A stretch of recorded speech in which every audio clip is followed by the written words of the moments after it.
Hello students, welcome to our YouTube channel. आज इस video में हम लोग CUET मैथ्स डोमेन का 2023 का क्वेश्चन पेपर जो है उसको एनालाइज करने जा रहे हैं। पिछली बार के फॉर्मेट और इस बार के फॉर्मेट में थोड़ा चेंज भी है, उस पर भी बात करेंगे। So let's start with our video. तो लास्ट ईयर 2023 में फॉर्मेट कुछ ऐसा था कि आपको 35 में से 25 क्वेश्चन अटैम्प्ट करने थे मैथ्स में, लेकिन इस बार थोड़ा सा चेंज है। 2024 में क्या है, यहाँ पे आपके दो सेक्शंस रहेंगे, सेक्शन ए और सेक्शन B1/B2। अगर आपने कोर मैथ्स लिया तो B1, अप्लाइड मैथ्स है तो B2।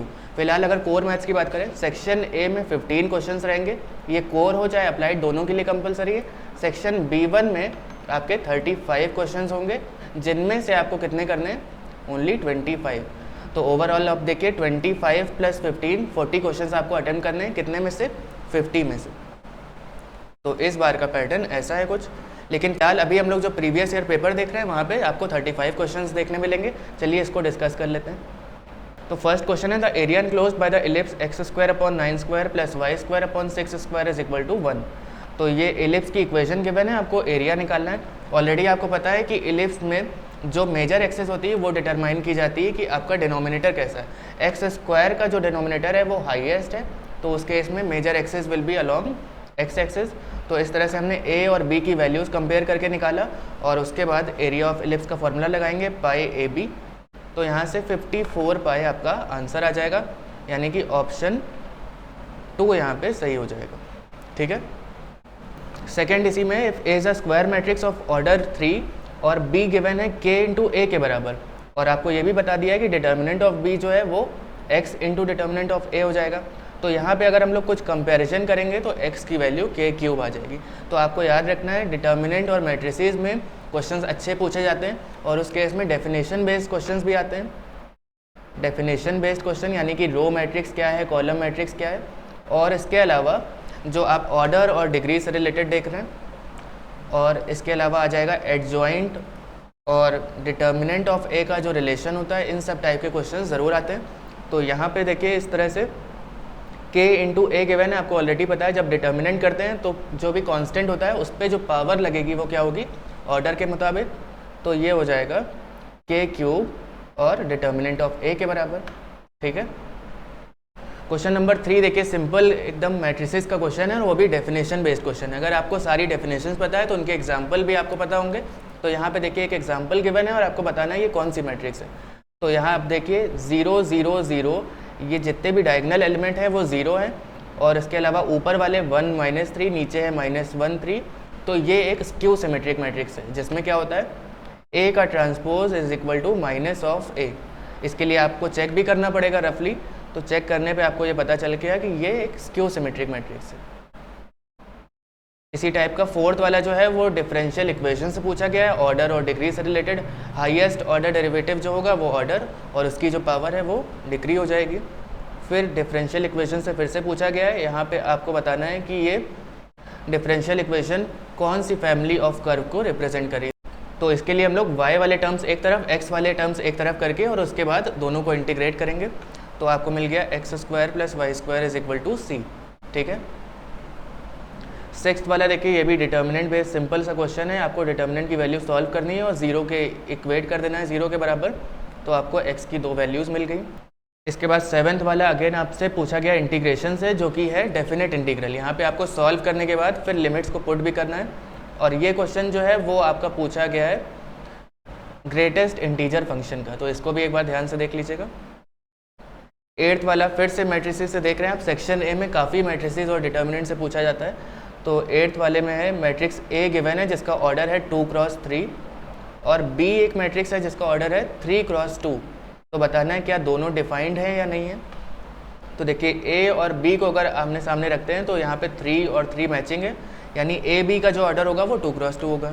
इसी तरह बी ए अगर रखेंगे, बी 3 × 2 और ए जो है वो क्या है 2 × 3। तो उस केस में बी ए का ऑर्डर क्या हो जाएगा 3 × 3, यानी दोनों डिफाइंड है। ठीक है। नाइन्थ वाला देखिए, आपको बाइनोमियल डिस्ट्रीब्यूशन से प्रोबेबिलिटी से पूछा गया है, और यहाँ पे बताना है कि probability that out of sample of 5 bulbs none are defective. तो इस केस में बाइनोमियल डिस्ट्रीब्यूशन अप्लाई करेंगे और आंसर आपका 9/10⁵ आ रहा है। ऐसे क्वेश्चन आपने ऑलरेडी क्लास 12 में करे भी है, लेकिन वहाँ पे बाइनोमियल डिस्ट्रीब्यूशन एक्सक्लूडेड था, तो हो सकता है आपने ना देखा हो, तो इसको एक बार ध्यान से पढ़ लीजिएगा। 10th वाला भी आपका डिफ्रेंसिएशन से सीधे डायरेक्टली पूछा गया है, d2y/dx2 पे निकालना है वैल्यू।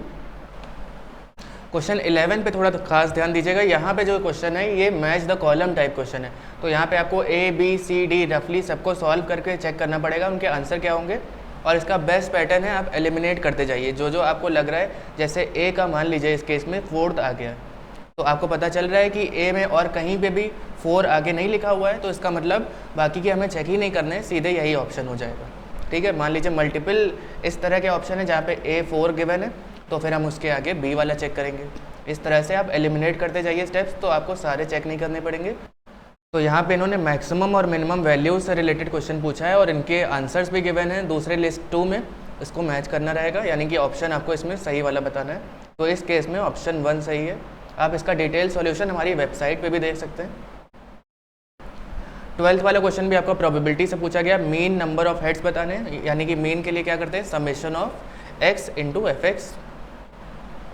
12th वाले क्वेश्चन में आपको मीन बताना है, यानी कि summation of x into P x. तो यहाँ से आपको मिल जाएगी वैल्यू, और अगर 2 बार टॉस किए जा रहे हैं कॉइन, तो आपको पता है कि सैम्पल स्पेसेस क्या क्या होंगे। 13th वाला है F X is equal to 1/x, ये डिक्रीजिंग है, कांस्टेंट है कि इंक्रीजिंग है, ये बताना है आपको। तो उसके लिए देखिए सबसे पहले आप डिनोमिनेटर को चेक करेंगे। अगर डिनोमिनेटर जो है वो लेस देन 0 आ रहा है, यानी नेगेटिव नंबर आ रहा है, तो ओवरऑल फ्रैक्शन जो है वो डिक्रीजिंग होगा। तो इस केस में जैसा कि वो आ भी रहा है, तो यानी कि एफ एक्स इज डिक्रीजिंग। ठीक है, 14th वाला भी आपका प्रोबेबिलिटी रिलेटेड क्वेश्चन है, और यहाँ पे भी आपको मीन बताना है।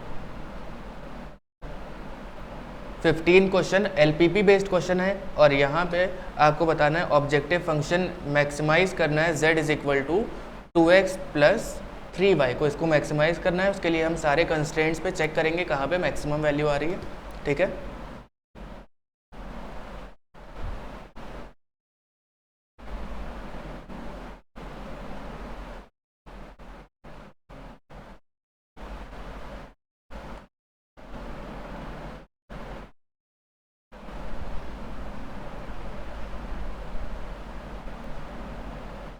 क्वेश्चन 16 भी एलपीपी बेस्ड है, 17 वाला फिर प्रोबेबिलिटी से आया है। तो मैक्सिमम आप देख रहे हैं प्रोबेबिलिटी, मैट्रिसेस, डिटर्मिनेंट, इन सब से पूछा जा रहा है। क्वेश्चन नंबर 18 देखिए ध्यान से थोड़ा, यहाँ पे कॉम्पोजिट फंक्शन से पूछा गया है। कॉम्पोजिट फंक्शन जो कि रिलेशन फंक्शन का टॉपिक है, ये एक्सक्लूडेड था पिछली बार सिलेबस में, तो इसको एक बार ध्यान से देख लीजिए। एफ एट एफ एक्स निकालना है। एफ एक्स की वैल्यू क्या है, साइन एक्स प्लस एक्स। तो जहाँ पे एफ एक्स है वहाँ पे हम लोग साइन एक्स प्लस एक्स लिख देंगे, और फिर ये हमारा एक नया फंक्शन हो गया, इसको कहाँ पुट करना है, जहाँ जहाँ पे x है। तो अगर यहाँ पे इसी में पुट किया जाए, x की जगह क्या पुट करेंगे, साइन एक्स प्लस एक्स, और फिर उसके अलावा जहाँ पे x है फिर से हम पुट करेंगे साइन एक्स प्लस एक्स। ठीक है, 19th वाला क्वेश्चन आपको बताना है कि which of the following statement is not correct. तो आपको पता है कि जो डायगोनल मैट्रिक्स होती है उसमें सारे डायगोनल एलिमेंट 0 नहीं होते हैं, उनके ऊपर वाले 0 होते हैं या फिर नीचे वाले होते हैं, वो डायगोनल एलिमेंट 0 नहीं होते। क्वेश्चन 20th जो है वो आपको पूछा गया है 3D से। यहाँ पे आपको angle between the line and the plane बताना है, तो इसका सीधे डायरेक्टली फॉर्मूला बेस्ड क्वेश्चन है। तो इस टाइप से आपको अलग अलग टाइप्स के क्वेश्चन देखने को मिलेंगे यहाँ पे। क्वेश्चन 21 पे आप देख रहे हैं फिर से मैच द कॉलम आया है, और यहाँ पे इन्होंने आपकी इंटीग्रेशन से पूछा है। तो आपको सभी को इंटीग्रेट करने की ज़रूरत नहीं है, किसी एक को चेक करके वैसे ही ऑप्शन को आप एलिमिनेट कर सकते हैं। क्वेश्चन 24 भी इंटरेस्टिंग है, ये वेक्टर्स से पूछा गया है और ये भी मैच द कॉलम बेस्ड है। अब क्वेश्चन नंबर जो 25 है, यहाँ पे मैट्रिसेस का क्वेश्चन है, लेकिन जो एलिमेंट्स हैं वो आपके यहाँ पे ट्रिग्नोमेट्रिक एलिमेंट है। तो इनको सॉल्व करने के लिए आपको ध्यान देना होगा, आपको सारे फॉर्मूले पता होना चाहिए। cos 2 थीटा क्या होता है, cos square theta minus sine square theta, already आपको पता भी है, लेकिन एक बार फिर से रिवाइज कर लीजिए। ये सभी फॉर्मूले आपके cos 2 थीटा के हैं इस केस में, और इसी तरह sin 2 थीटा क्या होता है, 2 sin थीटा cos थीटा।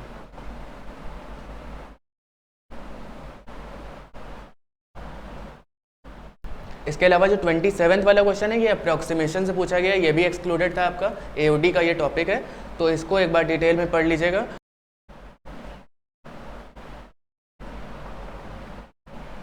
यहाँ पे काफ़ी match the column based question है, इनको ध्यान से देखिएगा। फिर से 29th वाला मैट्रिसेस से पूछा गया, तो मैट्रिसेस और डिटर्मिनेंट का काफ़ी अच्छा खासा वेटेज था पिछली बार।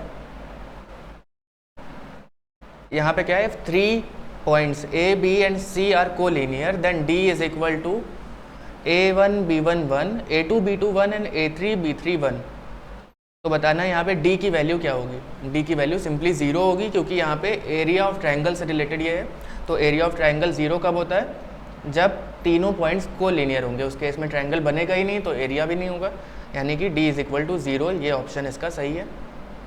तो इस तरह से आपको टोटल 35 क्वेश्चंस देखने मिलेंगे प्रीवियस ईयर पेपर में 2023 में। लेकिन इस बार आपको ऑलरेडी पता है कि आपके टोटल 50 क्वेश्चंस रहेंगे, आपको 40 अटैम्प्ट करना है, तो इनकी भी लेकिन एक बार आप प्रैक्टिस अच्छे से कर लीजिएगा। अगर फिर भी कोई डाउट है तो कमेंट में आप पूछ सकते हैं, ठीक है।